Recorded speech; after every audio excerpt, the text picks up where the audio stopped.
distinct. Charlemagnien qui s'est exprimé déjà, vous l'avez remarqué. Bonjour. Marie Régnier qui elle aussi s'est exprimée. Bonjour à tous. Bonjour Charles et Marie. Charles, on part ce matin pour Madagascar.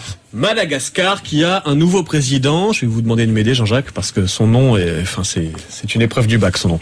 Eri Rajaonarimampiani. Ouais, Rajaonarimampiani. On va l'appeler Eri. Eri.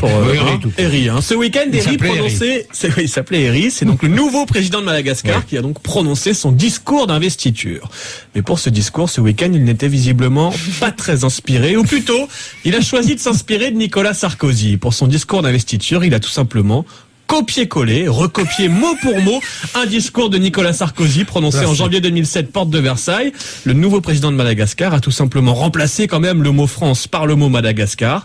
Et quand on écoute les deux discours, ça donne ça. Mesdames et messieurs, mes chers compatriotes, dans ce moment que chacun devine si important pour la France, dans ce moment si important pour Madagascar, si important pour l'avenir de chacune de vos familles, si important pour l'avenir de vos familles, si important pour moi, si important pour moi, plus que n'importe quel autre sentiment, ce qui m'étreint surtout, c'est une émotion profonde. Le sentiment qui m'envahit est une émotion profonde.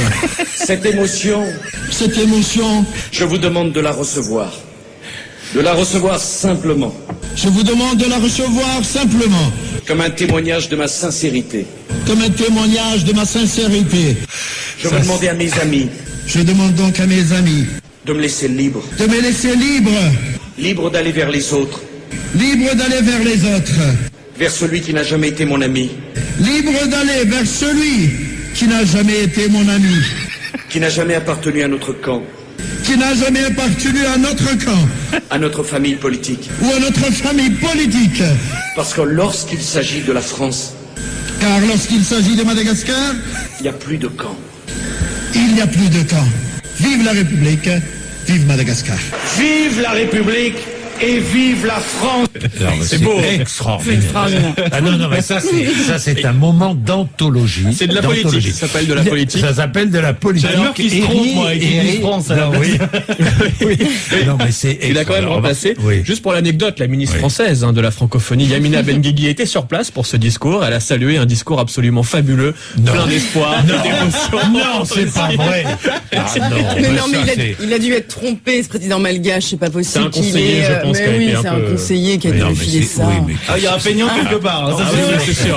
Mais c'est pas lui, je C'est pense. formidable. Et pourquoi, Marie, vous êtes indulgente. Je pense pas qu'il ait recopié sciemment le discours d'un président français. C'est extraordinaire. Yasmina. C'est peut-être une coïncidence. Yamina Benguigui qui salue un discours absolument fabuleux, plein d'espoir et d'émotion. Non, membre du gouvernement de François Hollande. Non, mais c'est extraordinaire cette histoire. Vraiment. Bon. En même temps, c'est difficile de dire que c'est nul comme discours. Ouais, il a tout recopié. Excellent discours. La preuve, le président malgache l'a trouvé excellent. Oui, il l'a repris. Oui. Madagascar a élu son nouveau président, c'est lui, on va le voir, il s'appelle Eri Rajaonarimampiani. Il a été élu la semaine dernière et il a fait son discours d'investiture ce week-end. Dans ce moment si important pour Madagascar. Et il commence bien, premier mot, bam, première bourde. Un discours copié-collé comme rarement on en a eu. Ils se sont pas fait chier les mecs, ils ont copié qui? Je vous laisse la surprise. Dans ce moment si important pour Madagascar. Dans ce moment que chacun devine si important pour la France. Si important pour l'avenir. Si important pour l'avenir. Si important pour moi. Si important pour moi. Le sentiment qui m'envahit est une émotion profonde. Ce qui m'étreint surtout, c'est une émotion profonde. Ils ont pris plusieurs discours de Nicolas Sarkozy et hop, ni vu ni connu, je t'embrouille. Je demande donc à mes amis de me laisser libre. De me laisser libre. Libre d'aller vers les autres. Libre d'aller vers les autres. D'aller vers celui qui n'a jamais été mon ami. D'aller vers celui qui n'a jamais été mon ami. Qui n'a jamais appartenu à notre camp ou à notre famille politique. Qui n'avait jamais appartenu à notre camp, à notre famille politique. Et parfois même, qui nous a combattus. Et qui parfois même nous avait combattus. Celui qui a rédigé le discours du président Eraton Armampian pour son investiture a été renvoyé. Le discours de l'ancien président Nicolas Sarkozy, sur lequel a été copié celui du président Eraton Armampian, a circulé sur Internet depuis dimanche. L'ancien président Nicolas Sarkozy, sur lequel a été copié celui du président Eraton Armampian, a circulé sur Internet depuis dimanche, ce qui a valu à l'auteur du discours d'investiture du nouveau président malgache d'être renvoyé. D'après notre source, étant un ami proche du président actuel Eraton Armampian, il s'est porté volontaire pour rédiger le discours d'investiture. Le président de la transition, Engineering Radziwill, a aussi été coupable de plagiat de discours en 2009. Reportage. Ce n'est pas le président Eraton Armampian qui a rédigé son discours en français de samedi dernier, d'après ses proches collaborateurs. Il en avait seulement donné les grandes lignes. Pour des raisons de manque de temps matériel, le nouveau président n'a reçu le discours que par mail quelques jours avant l'investiture, selon toujours ses proches.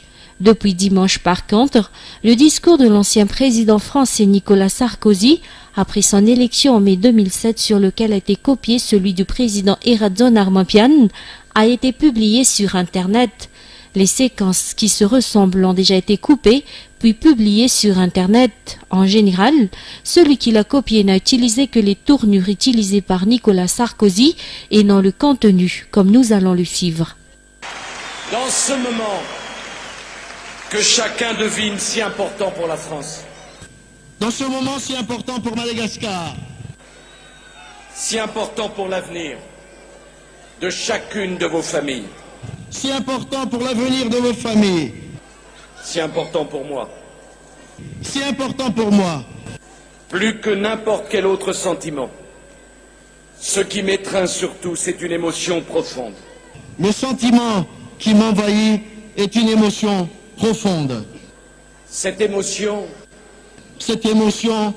je vous demande de la recevoir simplement. Je vous demande de la recevoir simplement. Comme un témoignage de ma sincérité. Comme un témoignage de ma sincérité. Comme un témoignage de ma vérité. De ma vérité. Je voudrais demander à ma famille de m'aider. Je sais ce qu'elle a eu à souffrir, mais je veux qu'elle comprenne que ce n'est pas de moi aujourd'hui qu'il s'agit, mais de la France.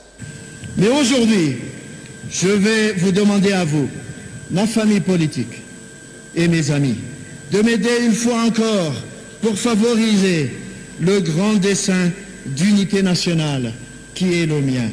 Je veux que vous compreniez que ce n'est pas de nous qu'il s'agit, mais de Madagascar. Je veux demander à mes amis. Je demande donc à mes amis de me laisser libre. De me laisser libre. Libre d'aller vers les autres. Libre d'aller vers les autres. Vers celui qui n'a jamais été mon ami. Libre d'aller vers celui qui n'a jamais été mon ami. Qui n'a jamais appartenu à notre camp. Qui n'a jamais appartenu à notre camp. À notre famille politique. Ou à notre famille politique. Qui parfois même nous a combattus. Et parfois même qui nous a combattus. Parce que lorsqu'il s'agit de la France. Car lorsqu'il s'agit de Madagascar, il n'y a plus de camp. Il n'y a plus de camp. Mis au courant de ce plagiat, le président Eraton Armampian a renvoyé l'auteur de son discours ce jour. Selon les rumeurs non confirmées par un Boutrouach, l'auteur du discours serait un étranger. Rappelons que le président de la transition Radziwill a lui aussi été victime de plagiat en septembre 2009 à la tribune des Nations Unies, un discours dressé par son collaborateur d'un Boutrouach, lequel l'avait piqué sur le site web du gouvernement de Luxembourg.